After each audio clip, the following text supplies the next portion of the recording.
I'm Ryan Walters, that other podcast host that you hate the most, and you're listening to the Hidden Oaks Overdose Football Fix. Thank you, Ryan Walters. It is Tuesday, October 31st, 2023, a spooky Tuesday evening, Josh. Racist. It is... What? That has nothing to do with race. Hello, everybody, and welcome to the Hidden Oaks Overdose Football Fix podcast. I am one of the lovely hosts, the Garlic Johnson. We are joined, as always, for podcast number 161 by our other lovely hosts, the Josh Mitchell. Josh, say hi to the folks out there. Hi, folks. Beautiful. We appreciate you saying that to them. We also appreciate people who chat along in our Discord. Today was the trade deadline. Al was in there a bunch chatting along with us. Looking back to see if Walters chimed in. He did not, but Walters is all over there as well. We appreciate him. He was there on Sunday watching the border battle, so shout out to him as well. And for those others of you who regularly contribute, there's Al. Speak of the damn devil. He is now listening live because I actually put up the notification tonight. Segment start times down in the description below. Thank you at Levi Oki Illustration for all the beautiful art that people can see. Josh? Darn. Like I said, it's Halloween. Took the toddler out for some trick-or-treats. Maybe went to 6 houses. Everybody loves a little kid, so they gave him extra candy, and it's just like, yep, just keep tossing them Twizzlers in there, because I know he ain't going to eat them. And so... Any toothbrushes or apples or anything? Any rogues? I talked to, as we were walking by houses, I told Nikita, I was like, this is a great opportunity for us to actually see our neighbors and maybe meet them. And sure enough, made a couple friends. Only words exchanged were trick or treat, but I like to say that's friendship. Wow, you guys that's like second base in Christian baseball, I'm pretty sure. Yeah, how are you, Gar?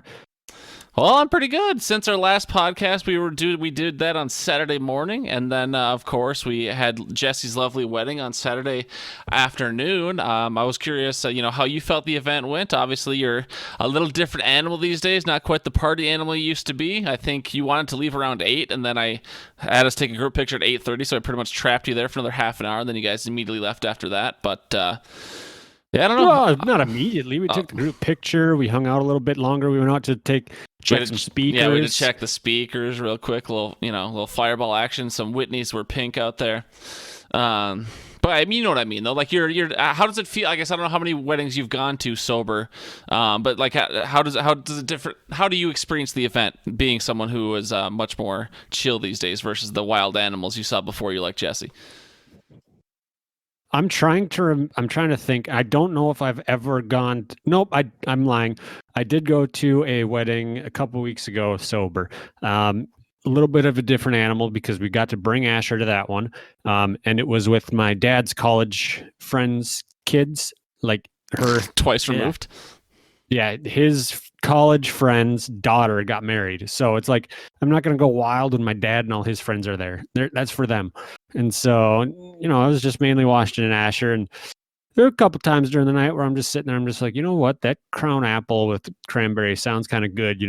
I was going to go up to the bartender. I was going to go up to the barkeep and say, give me one of them love potions. Hold the cran apple or hold the cranberry, please. Sure. But just straight crown apple. But I did manage to, we made it home at a reasonable hour, and yeah. Wow, look at you 11 o'clock or 10 o'clock. Being such an adult. Does it make you feel sick to yourself sometimes? Yeah, you want to know what's really adult about that whole evening? Apparently I had sat too awkward or stood too long because my back and my hip were bothering me. Something just happens from all my previous athletic attempts. And I ended up having to sleep on the floor in order to have enough support. Oh, no. I felt like the ranch. Oh, dude, he loves a good floor sleep, dude. You need to get yourself a nice firm mattress. Do you guys don't got a nice firm mattress or what? We ordered something off of. It's not. It was like a discount mattress, king size. So 6 feet long on the right side, 4.5 feet on the left. So they must have got it misprinted, but. No, I mean it's a little bit too soft for my liking. We were looking at the whole sleep number bed, but then I looked and I was like, this is just one big air balloon essentially, and all I need is Kaya to just get excited one time. That's true, but I mean, also you spend a third of your life sleeping. You think you'd pony up for the expense. Anyways. No, actually, no, you don't. Not if you have a mattress like us and you don't sleep at night because you have bad back and bad hips. It's more like a fifth. Dude, you are fucking old. You should have stretched it more. You barely even danced on the dance floor, Josh, and you've been known to cut a rug in the past. Anyways, that's probably enough wedding talk. Is there any other thoughts about the wedding or your time spent Saturday? Otherwise, we can get into your wrap up if you'd like. Well, I'd actually never been to a wedding in which you officiated, and I thought you did an amazing job. I had the Josh. chuckles. I had the chuckles and the giggles. No tears shed, so bravo if you were hoping to keep a dry audience. Bradley, I mean, there were some wet ladies out there, don't get me wrong, but the eyes might have been dry for sure. Bradley, I do appreciate the speech. I thought you did a great job. I do feel bad that I called you out loudly in front of everybody when you didn't hold the mic up. But people needed to hear the kind words you had to say. I'm kind of happy that most people didn't know it was me. I would say, just for a second. Al's listening. He'll appreciate this. Brian will appreciate it too. I guess he was there. I don't know if Brian knows it was you, but yeah, fucking Bradley is just starting his best man speech. Bradley's a little bit. I'm right next to Bradley, so I could pick up on this more than anyone else in the room. But Bradley was a little bit nervous. He could tell he was a little uncomfortable speaking in front of a room of 200 people. Within the first sentence, Josh heckles from probably 3 tables over. You go, hold the mic close to your mouth. And Bradley looked so uncomfortable, and he's like, am I getting heckled immediately into my best man speech? But later he said he appreciated it. It wasn't even like that. It was like, hold the mic closer. Like I did it in a deep, just raspy voice. And for sure. I thought he was gonna drop it. Like he kind of jumped, and so he wasn't ready. But you know what? That's something you can get away with at a Jesse wedding. There's not many weddings you can get away with that, Josh. I think Jesse wedding was the perfect setting. One more. I mean, this is going to be an extended intro, and I apologize to the people who don't care, but you and I haven't talked a whole lot about this yet. But I do a couple things. I wonder how the hot dogs went, and if Jesse was greasy enough to actually eat them. No, he did not. Did he appreciate them? He thought it was funny. Okay, good. And second, I felt so. I just had on a general pair of Lulu pants and like a button up with a tie. I felt underdressed at a Jesse wedding, and I honest to God thought that you can ask Nikita, she will verify. I had thought of stopping at Walmart to get a pair of jorts and a cutoff to wear. Oh, you should have. I would fit right in. Jesse would have loved it. Jesse would have, but the 199 other people there that were probably there for Aaliyah would not have liked it. Elena? What did I say? Aaliyah? She married Bradley's or Talon's daughter or whatever. I don't know. There's too many weird names in this world. But yeah, Gar, let's, unless you have something to add to my additions of addition, let's get into it. This is the Hidden Oaks Overdose, and we did just overdose on Hidden Oaks. So let's wrap up the rhyming weekend, Josh. All right. So this week's wrap-up is not like it was before. I'll touch on winners and expand on more. The Bills, Broncos, and Boys won this week, and the Panthers ended their winless streak. The Seahawks, Eagles, Ravens soared and scored. The Jets' win proved even players can get bored. Jaguars, Bengals, Lions round off the wins for the Cats, and Dolphins win again with impressive offensive stats. Titans, Vikings, Saints dish L's to the teams they faced, and the Chargers zap the Bears, and Staley keeps his place. There you have it, all the teams that won Week 8. Their smiling faces pave the way to next week's slate. Alas, a team that played but was not listed up above. The one and only team led by quarterback Jordan Love. Call me foolish for having hope as weeks 1 and 2 pass by. Love had his flaws, yet still looked good, like he may be the guy. Hope dwindled, turnovers mounted, cheering became a drag. Run games stalled, wrong routes ran. Oh, look, another flag. Defense tried for a few games to keep them alive. Now we're lucky if they try for the first 2 plays of the drive. I have more confidence in Jared Fogle taking kids' yearbook picks than I do in this Packers defense when it becomes 3rd and 6. I can rest my head at night knowing it can't get worse than this. With a top 5 pick in next year's draft, surely we can't miss. Bears stink. Dude, the Jared Fogle line was kind of fire. I like that one a lot. As Pat would say, that's bars. Although it's probably, not because, yeah. I mean, Jared Fogel's behind bars, so I mean, that's very true.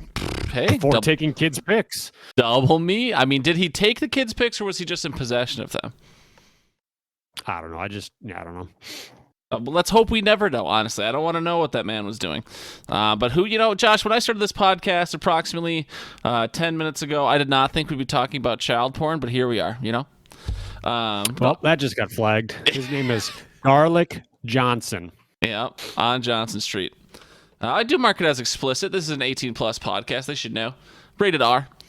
Anywho, Josh, I appreciate your rhyming wrap-up. Whatever you have to do to keep it fresh for the folks, or keep it fresh for yourself so you can produce for the folks. I like it still.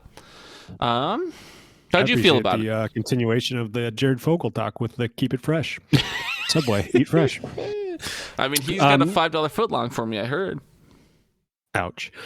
What was your question? How did I feel it went? Yeah, you said you were changing it up. So did you feel better about it than the earlier ones, or do you feel? I guess how do you feel? Oh, I don't know. I'm going to keep changing it up and kind of having fun with it as I go. Just keep it fresh. Obviously, this one was more so a homage to the border battle that was not much of a battle, where both teams ended up actually being losers. The next one should be much more exciting, unfortunately. Yeah. So we'll get into that. We'll see how it goes each week. But yeah, Gar, what do we usually do after we wrap up the week? Well, Josh, just like I'm sure Jesse had after all those drinks on Saturday evening, we're going to go ahead and we're going to expand on the fire that's in our gut. Welcome back. Who drove over here? Quick, let me see your hands. Who took the bus? Did you have fire in your gut? Did you? We're here for a reason. Don't get that twisted, okay? We're here for a reason to win games. So if you didn't have that fire in your gut, you better light the fire pretty fast. Be who you are. Just understand, I'm looking for killers.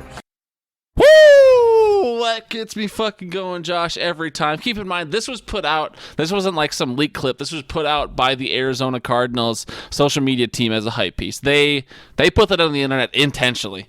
And I couldn't thank them more for it. Josh, and I'll go first because you put together such a beautiful rhyming wrap-up that I feel like I wouldn't want to make you talk so much in a row. I think that'd be rude. So, Josh, so fired my gut this weekend. We'll start here. Obviously, we were excited about Jesse's wedding. Obviously, we were excited about a Vikings dub. Obviously, we're excited about a lot of things. But I'm going to go ahead and give this fired my gut to the Miami Dolphins. They continue to be electric. Greatest show on surf. Tyreek Hill looks amazing. Runs straight to the sideline. Mike McDaniels is amazing. Preseason, let the record show, I predicted that team to be in the Super Bowl. I continue to hold that place in my heart. They made Billy B look silly again. Not that anyone thought Billy B was necessarily going to win this game, even though he had just beat the Bills. It just proves the Dolphins are electric, and I love it. But Josh, of course, people who watched the border battle on Sunday, they probably got a different kind of fire in their gut.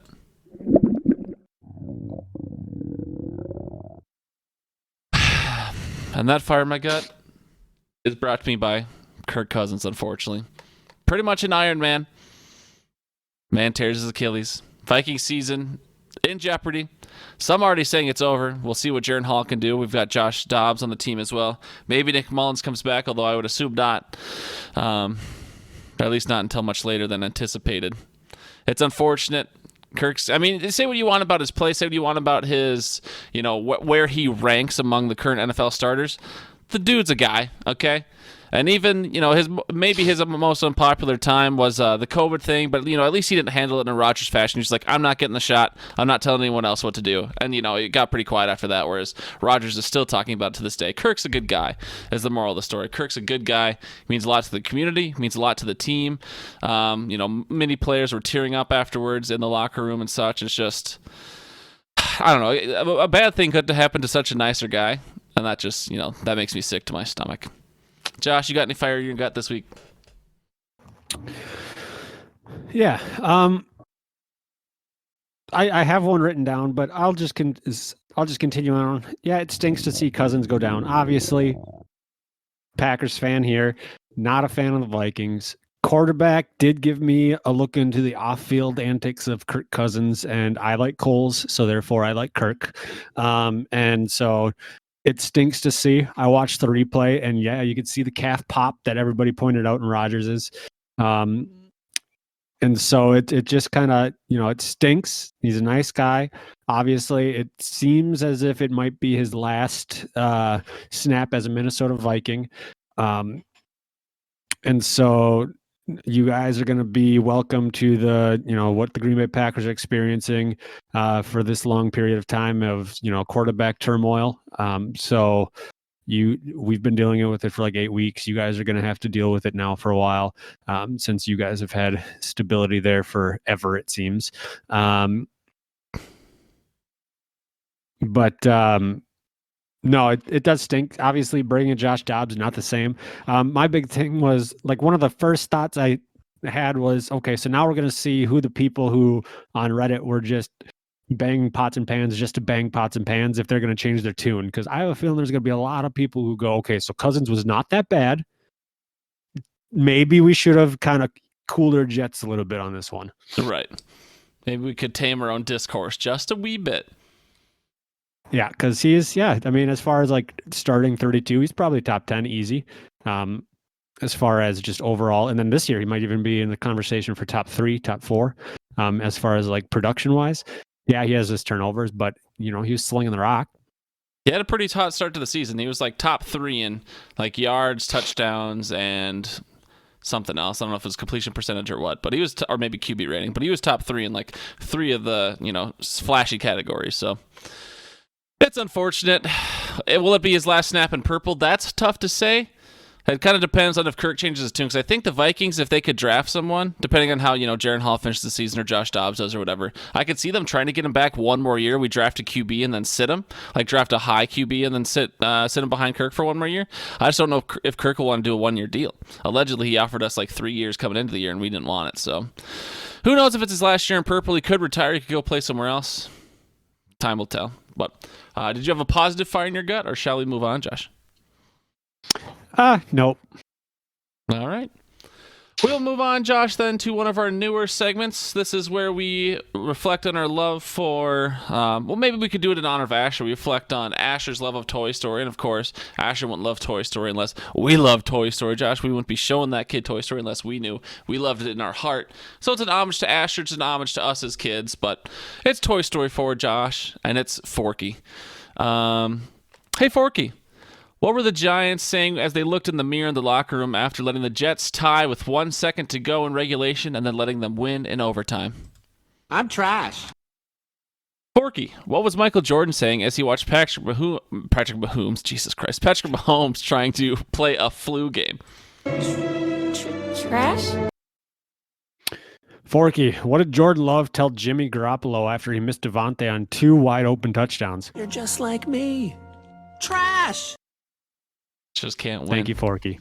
Yeah, Forky, senior trash correspondent. Shout out to Forky. We'll move on here, Josh, to the weekly wrap-up. In the grain of salt, Josh, how you doing in fantasy after week 8?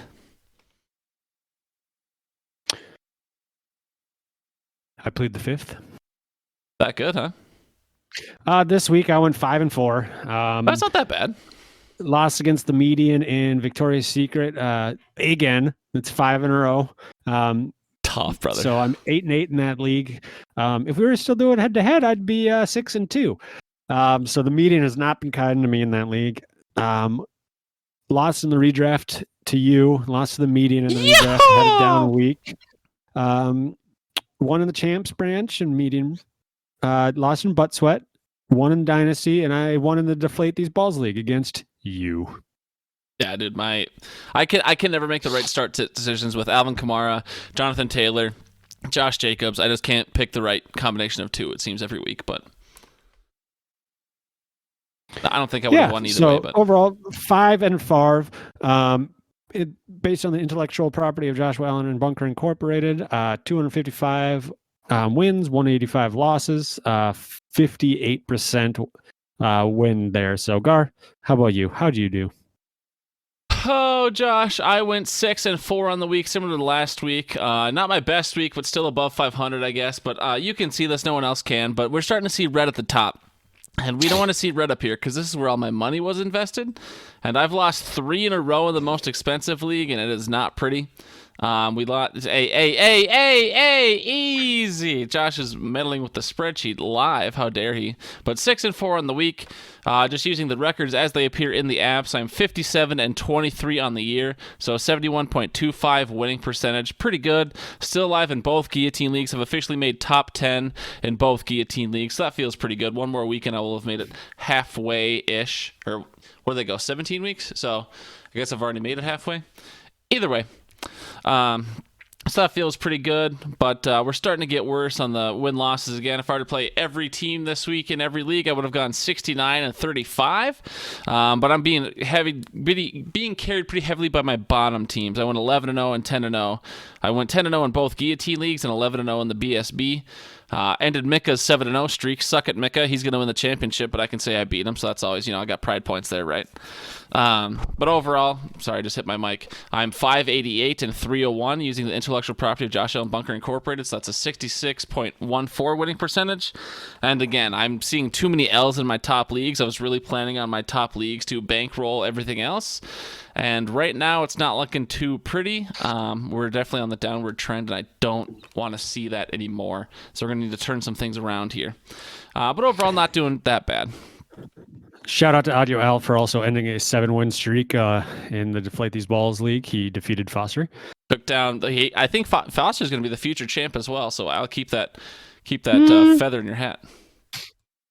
Hey, I've been saying it since the preseason. I power ranked Foster number 1. He only beat me by 35. Only, huh?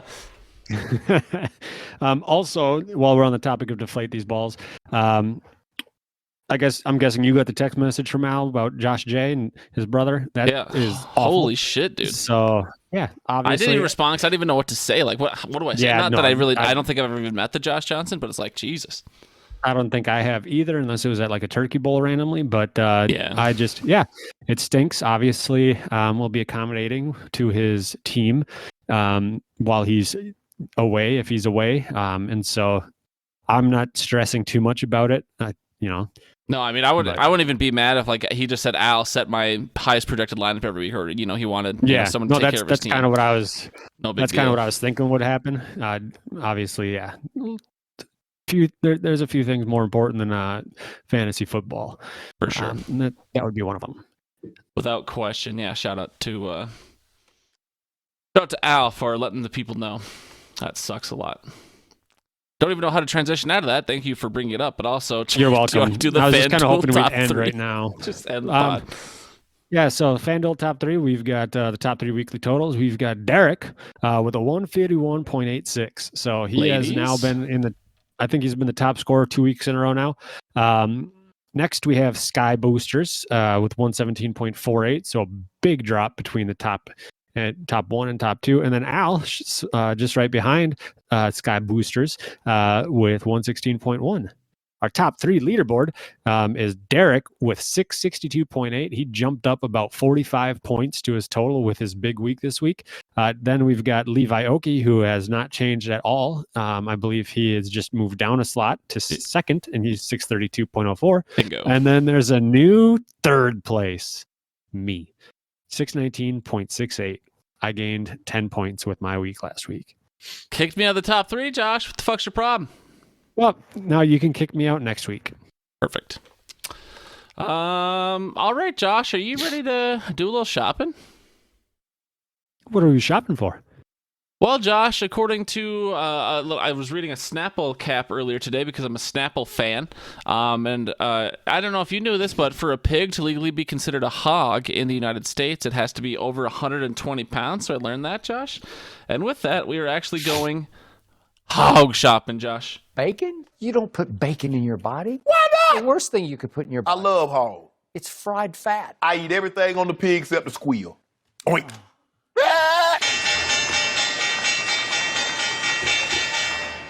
That is the opening bell, Josh, and the HAWG Market is officially open after it.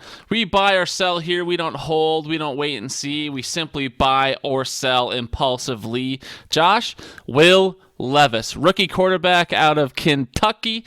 He was a controversial, potentially number 2, number 3 pick, fell all the way into the second round in this year's draft. I took him in the BSB league, got a lot of flack for it, just like DK Metcalf before him, but I'm still laughing to this day. Josh, he had 29 attempts for 19 completions, 238 yards, and 4 passing touchdowns. Also had 7 rushing attempts, so he's quick on his feet, but only for 11 yards, so he didn't go very far. How do we feel about Will Levis, Josh? Would you buy him or sell that fried fat? I would buy him at this point because he still hasn't built up enough value to cost a whole lot.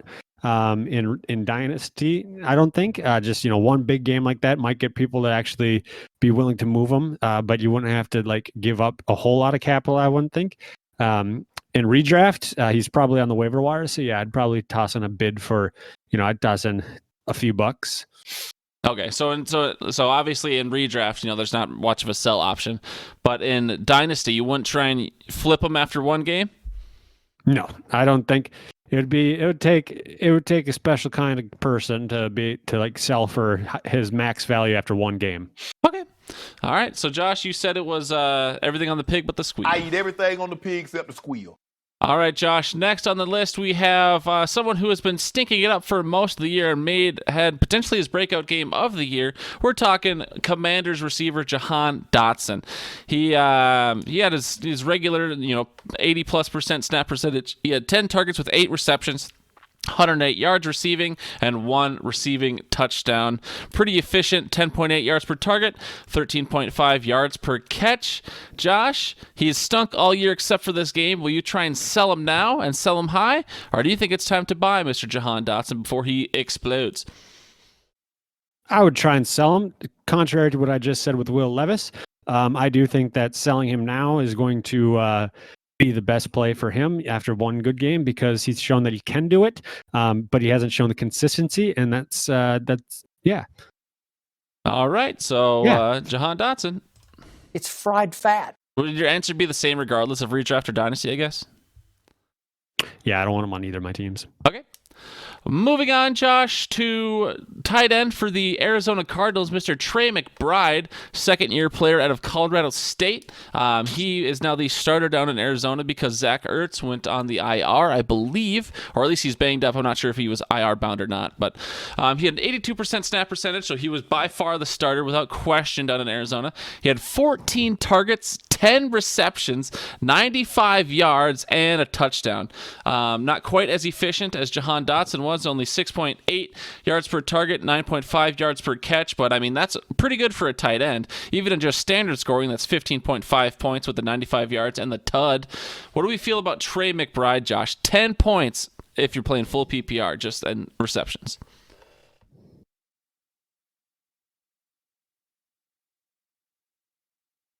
Josh? I'm still here. I'm thinking. He's calculating. Well, see, the name Trey kind of sits a little uncomfy in my tummy because Trey Lance was on my team last year in a dynasty league, and it was a team that I adopted. So before anybody jumps down my throat saying, "Why would you draft trash?" I didn't draft him. He was just on my team. I did get rid of him as quickly as I possibly could. So the name Trey just kind of sits uncomfy. McBride reminds me of McKitty, who just got cut from the Chargers team, so that's a little bit saddening as well. I'm going to go ahead and I'm just going to sell Trey McBride. Too much pain in that name. All right. Trey McBride. I used very, very good football logic in that. Dude, sometimes you got to pull on truth in this, Josh. You got to trust that gut. Josh, this one isn't really much of a buy or sell discussion. It's just, do you think, especially looking towards the playoffs, so this is mainly a contender question, do you think there will be any value in Leonard Fournette rest of season? Latavius Murray obviously looks decent in Buffalo, but Lenny Fournette could, take some playing time, and he seems to get better as the year goes on, Mr. Lenny Lasagna does. So maybe not for the next couple weeks, but do you think contender should stash him to see if anything happens? Yeah, I think that buying him at this point is okay. I looked at his stats a little bit last year. He didn't have like the like the season bust or breaking or game breaking ability that he had in the past, I don't think. But that entire team didn't. They struggled last year. And so I guess it just depends on how much lasagna he's eaten between games. Because if he's eating a lot and he shows up looking like Vince Wilfork, probably won't stash him. But if he's, reasonable Eddie Lacy size, then yeah, I'd stash him. Okay. Because, I definitely could see an argument where plenty of people would say that would be a waste of a bench spot. But Josh is saying, you know what? Leonard Fournette? I eat everything on the pig except the squeal. All right, Josh, there was a late addition to the list. I'd always intended on having a fifth player. I wasn't sure who it was, but then it just hit me earlier when we were doing our fire and gut discussion. There was already some question marks after the season, but now these questions come to the forefront, and I'm sure your answer could be different for Dynasty versus Redraft, but I'm talking Minnesota Vikings wide receiver Justin Jefferson. At this point, he's still on the IR. Who knows if he wants to come back or not this year? Who knows if he wants to come back to the team after his rookie contract and potential tag disputes now that Kurt could be gone. Josh, would you buy or sell Justin Jefferson? I'm trying to think. Has he played a game? I mean, he hasn't played a game without Kirk, has he? Maybe. I think he might have played that COVID game with Mannion, but I wouldn't remember. Would that have been last year or 2 years ago in Green Bay? I generally don't remember. It's hard to say, buy him because we don't know what his value would be with another quarterback, especially if it's going to be somebody like Josh Dobbs or somebody who is kind of more of a journeyman. If it's not Cousins, it would be hard to say buy, but it's also hard to say sell to the best wide receiver in football at this point. And so that's a toughie. I would say, if you're wishy-washy and you're kind of nervous that he is not QB proof, then sell him. That's kind of what my gut is leaning towards. But at the same time, I don't know. This is a toughie, Gar. What would you do? I know. Well, I mean, I mentioned it because I have Justin Jefferson in the Butt, Sweat, and Beers Dynasty League, and I put him on the trade block. After the injury happened, I thought about doing it, a couple weeks earlier, but I didn't. And I didn't get a single offer, not even like a lowball offer. So, I put Justin Jefferson on the trade block. I know it's anecdotal, it's only one league, but not even a single offer came in for Justin Jefferson after I put him on the trade block. So I don't know if everyone's just going to wait and see what happens. I respect that. That doesn't mean no one would want Justin Jefferson, depending on what his future looks like. But, sitting here right now, it seemed like no one wanted to buy him, at least in this one league. And I'd like to think that it's a pretty competitive, pretty trade-happy league, and not even a single offer for JJ came through. So I thought that was very interesting. I would definitely, since I put him on the trade block, in a dynasty format, I think I'd try and sell him. In a redraft, there's no reason to, I think, sell him at this point unless you get someone to overpay. And I guess what is overpaying based on his situation with Jaren Hall now, I don't know. But I would sell him. And just to your points on playing without, if it happened in 2021, if that was Kirk's COVID game, he had 11 targets with only 6 receptions and 58 yards. So that was if it was week 17 of 2021. And if it was week 17 of 2022, he had 5 targets for only 1 reception, and that was 1.5 points. So I don't remember which year it was. I know it was a late year Green Bay game. But yeah, either way, he didn't do great at either of those Green Bay games. But one of them, he had 11 targets. But yeah, anyway, so I guess for me, since Josh was kind of wishy-washy, I'll say Justin Jefferson at this point. It's fried fat. And I would sell. Josh, we'll go ahead and move on. Oh, that's the closing bell. Would always love to do more, but the bell has cut us off, Josh. I see you have prepared another potential Gar's Gut. Do we want to do that? Obviously, we had a little bit of wedding talk. We're at 33 minutes right now, but it is topical. It won't be Halloween next week, so you want to get this in here or what? Exactly. This is going to be a special edition because it is Halloween. We've got to do something Gar's Gut related on Halloween, so we're going to do a Gar's Gut Halloween candy edition. So I'm not, this isn't like... I guess anything could technically become a Halloween candy. Pretzels, for Pete's sakes, are trying to become Halloween candy. It won't allow it, but we're gonna go with kind of the grab bag. You see the big bags of assorted candies like the Hershey's, the Reese's, the Kit Kats, all of those. And then like the theme ones, so the caramel apple suckers, the candy corn, that sort of thing. But we're going to do the AFC East head coaches. Gar, I need you to tell me what kind of candy Bill Belichick is. See, this one's tough because obviously, again, the prompt, at least you have written in text there, is it's based on their performance. So Bill Belichick, in my opinion, is the greatest head coach of all time, but certainly his performance the last couple years has been stinky. Performance or personality? I'm just saying. I'm trying to look at it through these different lenses. I'm not sure what is the greatest candy of all time, or at least was the greatest candy of all time that maybe has fallen off a bit in the recent years. This one's tough, Josh. I don't want to overthink it. The podcast is already long, so I'll just go ahead and I'll go with a tried and true. God, what was I even thinking? I already forgot it. We'll go with Twizzlers. I don't know. Seems tried and true. Probably less popular these days, but Twizzlers licorice has been classic for a long, long time. Okay, I mean that's. And his personality is pretty dry, to be fair. Yeah, no, that is respectable. It's a multi-use tool. It could be used as a straw. Oh, dude, little OJ Twizzler straw. Oof. So yeah, that's useful. I, on the other hand, thinking of the performance in the past being successful and how it's kind of fallen off lately. So it's like he's missing a few pieces. And then with his personality being something that is very kind of stable. And very kind of just, it kind of hits the right spot at times. I was going to go with he's not a full-blown Snickers, but he is a Milky Way because he doesn't have the nuts in there, and so he's missing something to become a full-blown Snickers. Okay, I respect that. Sean McDermott. Sean McDermott. He might be the one that I'm not the most. He's probably the one that I have the least familiarity with. But you can go. Yeah, ahead. He doesn't catch a lot of. He doesn't catch a lot of headlines. He's a defensive coach. He can be excitable at times, but to me, I think of it because of the Bills right now. Their biggest gripe is it seems they play too much to the level of their competition. They're too inconsistent. I'm just going to go with a flat, plain, original milk chocolate Hershey's bar. Can be great. You're throwing them on some s'mores. I know we're talking Halloween candy here, but you can throw them on some s'mores, throw them in baking. Hershey's chocolate can be great. Sometimes do you want to just sit there and eat a plain chocolate bar? Sometimes you do, sometimes you don't. Sean McDermott is just a plain milk chocolate Hershey's bar. Okay, yeah, that is I think that's actually respectable. I think that is a good fit for him. I'm going to go ahead and just agree with you and say that you got it. Next, we've got Bob Saleh. Probably hasn't eaten a candy bar in his entire life. Yeah, Bob Saleh, I don't know why. He gives me like a sour candy vibe. I don't know if I want to give him the full like Sour Patch Kids because I don't know if he's earned Sour Patch Kids yet, but maybe something more like those like Sour Punch straws or like other sour candies that aren't quite as good as a Sour Patch Kid, but he gives me those sour vibes for some reason. I don't know why. What do you think about Bobby Saleh? Yeah, I mean, if we're gonna go, like I said, he doesn't look like he's had a candy bar in his entire life. And his personality, he's very he's very like energetic and passionate.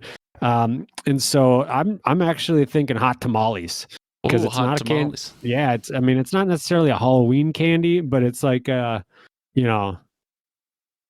it's just kind of fiery.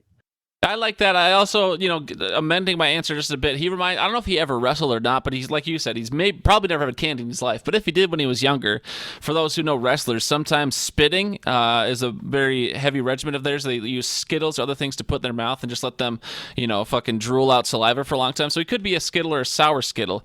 To amend my answer just slightly, maybe he's sour Skittles based on the physique he has. Maybe he was spitting back in the days to, make weight for the big match.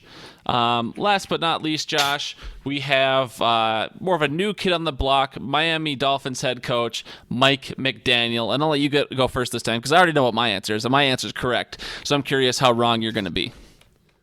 Yeah, well, it's obvious that he's candy corn. How fucking dare you? Always get to put on display, but nobody wants him there.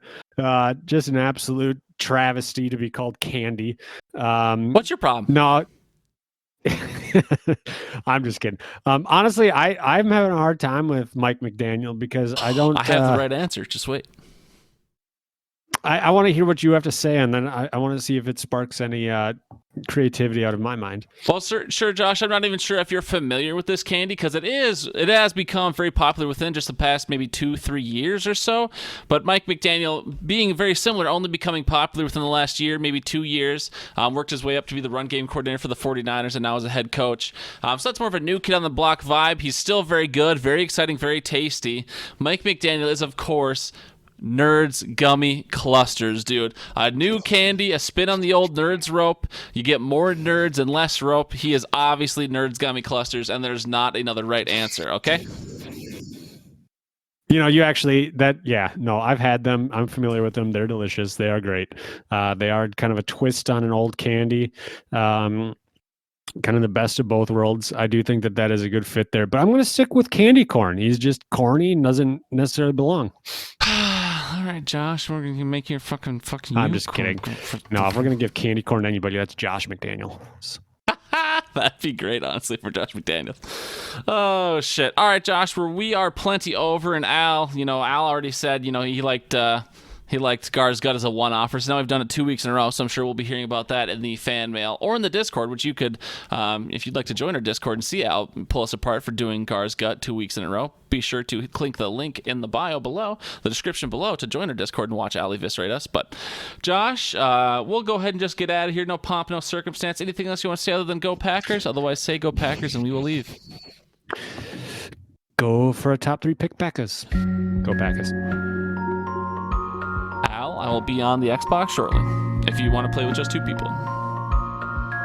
Could you imagine Caleb Williams in green and gold? Could I imagine it? Sure. I mean, I could just put, associate colors with his body. Do I think you guys will be bad enough to get him? No. I don't know. Panthers are on a hot streak. They won 1 in a row. It's more than the Packers. True. All right. Well, deuces. Monsieur ready.